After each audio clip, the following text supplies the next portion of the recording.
السلام علیکم ورحمۃ اللہ وبرکاتہ۔ بسم اللہ الرحمن الرحیم۔ عن ابن عباس رضی اللہ تعالی عنہما قال كان النبي صلی اللہ علیہ وسلم يدعو رب تقبل توبتی واغسل حوبتی واجب دعوتی، رواہ ابو داود والترمذی۔ محترم حضرات، ابو داؤد اور ترمذی کی ایک حدیث آپ حضرات کے سامنے پیش کی گئی ہے۔ اس حدیث کے اندر ہمارے نبی صلی اللہ علیہ وسلم اللہ رب العالمین سے دعا مانگتے تھے، رب تقبل توبتی، اے میرے رب تو میری توبہ کو قبول فرما، واغسل حوبتی، اور میرے گناہوں کو دھو دے۔ گناہوں کو دھونے کا مطلب یہ ہے کہ اس کو مکمل ختم کر دے، اس کا نام و نشان بھی باقی نہ رہے۔ واجب دعوتی، اور میری دعا کو قبول فرما۔ اس حدیث کو سامنے رکھ کر کے آج کے درس میں مجھے آپ حضرات کے سامنے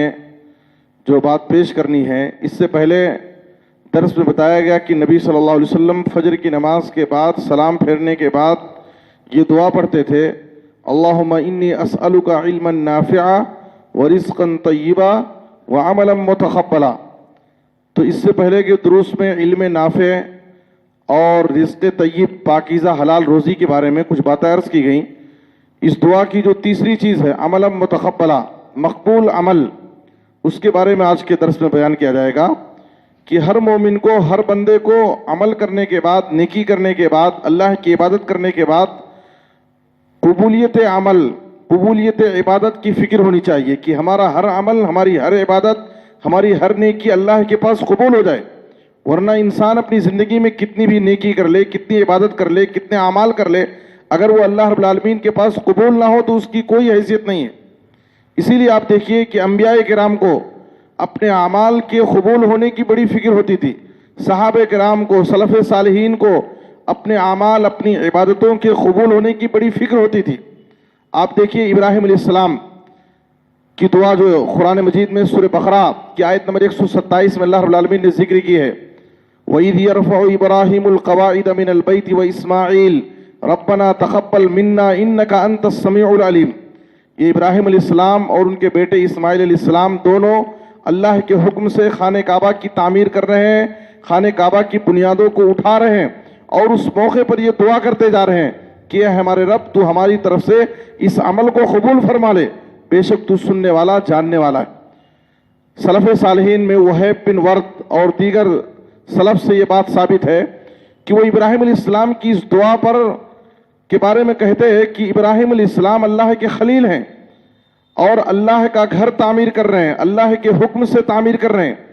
اتنا عظیم الشان عمل، اتنی بڑی سعادت حاصل ہونے کے باوجود انہیں یہ فکر لگی ہے کہ پتہ نہیں ہمارا یہ عمل، ہماری یہ خدمت اللہ کی بارگاہ میں قبول ہوگی یا نہیں۔ اس لیے ہمارے لیے پیغام، ہمارے لیے نصیحت یہ ہے کہ ہم اپنی زندگی میں کتنی بھی بڑی نیکی کر لیں، کتنی بھی بڑی خدمت انجام دے لیں، ہمیں اپنی خدمات پر، اپنی نیکیوں پر ناز نہیں ہونا چاہیے، فخر نہیں ہونا چاہیے، بلکہ اس بات کی فکر ہونی چاہیے کہ ہمارے اعمال، ہماری عبادتیں اللہ رب العالمین کی بارگاہ میں قبول ہو جائیں۔ اسی طرح سے آپ دیکھیے حضرت مریم علیہ السلام کی والدہ نے دعا مانگی، کیا دعا مانگی؟ جو سورہ آل عمران آیت نمبر 35 میں ذکر ہے، رب انی نذرت لک ما فی بطنی محررا فتقبل منی انک انت السمیع العلیم۔ ابراہیم علیہ السلام، مریم علیہ السلام کی والدہ نظر مان رہی ہیں اور اس کی قبولیت کی اللہ رب العالمین سے دعا کر رہی ہیں۔ اسی طرح سے ابراہیم علیہ السلام کی ایک اور دعا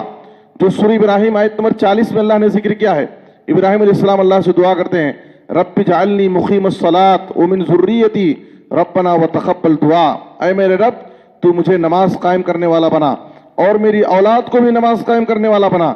اور اے میرے رب تو میری دعا کو قبول فرما لے۔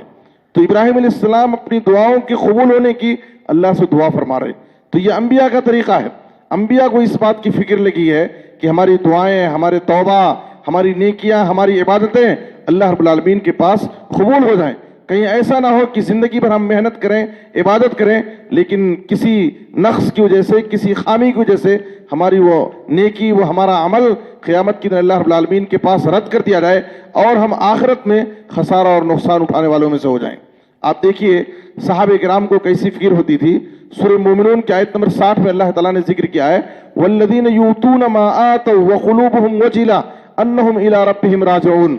مومنوں کی صفت یہ ہے کہ مومن وہ ہیں جو اللہ کی راہ میں ان سے جتنا ہو سکتا ہے خرچ کرتے ہیں، صدقہ اور خیرات کرتے ہیں، خرچ کرنے کے بعد بھی ان کے دل خوف زدہ ہوتے ہیں، ڈرے ہوتے ہیں۔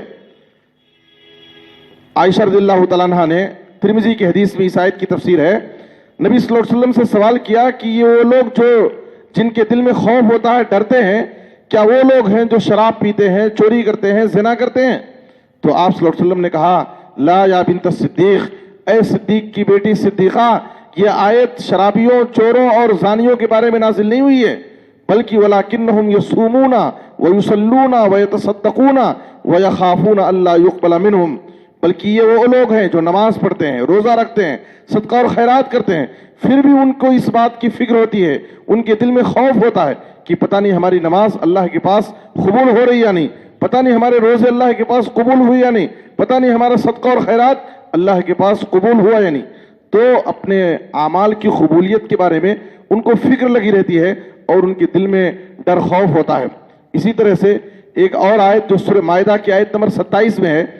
جس کے اندر اللہ تعالیٰ نے آدم علیہ السلام کے دو بیٹے قابیل اور حابیل کا واقعہ ذکر کیا ہے۔ دونوں نے اللہ کے حکم سے اللہ کی بارگاہ میں قربانی پیش کی، لیکن اللہ تعالیٰ نے قابیل کی قربانی کو قبول نہیں کیا، رد کر دیا، اور حابیل کی قربانی قبول ہو گئی۔ تو اس بات کو بیان کرتے ہوئے اللہ تعالیٰ نے کہا کہ وَاتْلُ عَلَيْهِمْ نَبَأَ ابْنَيْ آدَمَ إِذْ قَرَّبَا قُرْبَانًا وَاتْلُ عَلَيْهِمْ نَبَأَ ابْنَيْ آدَمَ بِالْحَقِّ إِذْ قَرَّبَا قُرْبَانًا فَتُقُبِّلَ مِنْ أَحَدِهِمَا وَلَمْ يُتَقَبَّلْ مِنَ الْآخَرِ قَالَ لَأَقْتُلَنَّكَ قَالَ إِنَّمَا يَتَقَبَّلُ اللَّهُ مِنَ الْمُتَّقِينَ۔ یہ جو آیت کا آخری ٹکڑا ہے انما يتقبل اللہ من المتقین، اللہ تعالیٰ نے کہا کہ اللہ تعالیٰ متقیوں کے اعمال کو قبول کرتا ہے۔ حافظ ابن رجب حنبلی رحمہ اللہ کہتے ہیں اس آیت کو لے کر کے سلف صالحین اپنے اوپر بہت خوف کھاتے تھے کہ اللہ تعالیٰ نے اس آیت کے اندر شرط لگائی ہے کہ اللہ تعالیٰ متقیوں کے عمل کو قبول کرتا ہے، پتہ نہیں ہم متقی ہیں یا نہیں، پتہ نہیں ہمارے اعمال اللہ کے پاس قبول ہو رہے ہیں یا نہیں۔ اسی لیے ابو درداء رضی اللہ تعالیٰ عنہ کہتے تھے لَأَنْ أَسْتَيْقِنَ أَنَّ اللَّهَ قَدْ تَقَبَّلَ مِنِّي صَلَاةً وَاحِدَةً أَحَبُّ إِلَيَّ مِنَ الدُّنْيَا وَمَا فِيهَا لِأَنَّ اللَّهَ يَقُولُ إِنَّمَا يَتَقَبَّلُ اللَّهُ مِنَ الْمُتَّقِينَ۔ کہتے ہیں ابو درداء رضی اللہ تعالیٰ عنہ اگر مجھے اس بات پر یقین ہو جائے کہ اللہ تعالیٰ نے میری ایک نماز قبول کر لی ہے،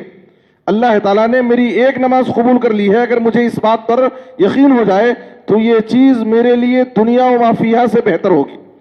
آپ غور کیجئے کہ ایک نماز کی بات کر رہے ہیں۔ سلف صالحین کو، صحابہ کرام کو اپنے اعمال کی قبولیت کی کتنی فکر ہوتی ہے، کہہ رہے ہیں کہ اللہ کہتا ہے کہ اللہ متقیوں کے عمل کو قبول کرتا ہے، تو اگر اللہ تعالیٰ میری ایک نماز کو قبول کر لیا تو میرے نزدیک کی دنیا و ما فیہا سے زیادہ محبوب ہوگی۔ اسی طرح سے حضرت علی رضی اللہ عنہ کہتے تھے کونوا لقبول العمل اشد اہتماما منکم بالعمل لأن ألم تسمعوا قول اللہ عز وجل انما يتقبل اللہ من المتقین۔ حضرت علی رضی اللہ عنہ کہتے تھے اے لوگوں، عمل سے زیادہ قبولیت عمل کی فکر کرو، عمل کرنے کے بعد عمل سے زیادہ قبولیت عمل کی فکر کرو، اس لیے کہ تم اللہ کا یہ فرمان کیا نہیں سنتے کہ اللہ متقیوں کے عمل کو قبول کرتا ہے۔ تو اس لیے ہمیں چاہیے ان تمام آیات اور اقوال کے روشنی میں ہمیں اس بات کو سوچنا چاہیے کہ ہم جو بھی عمل کریں اس عمل کو کرنے کے بعد، اس نیکی کے کرنے کے بعد اس کی حفاظت کریں تاکہ ہماری نیکی، ہمارا کوئی بھی عمل، کوئی بھی عبادت اللہ کے پاس رد نہ ہو، بلکہ ہمارا ہر عمل اللہ رب العالمین کے پاس قبول ہو جائے۔ اور ہم اللہ رب العالمین سے یہ دعا کرتے رہیں اللہم انی اسألک علما نافعا ورزقا طیبا وعملا متقبلا۔ اللہ ہم سب کو نیک توفیق دے، آمین۔ وصلی اللہ علی نبینا محمد وآلہ وصحبہ اجمعین۔ والسلام علیکم ورحمۃ اللہ وبرکاتہ۔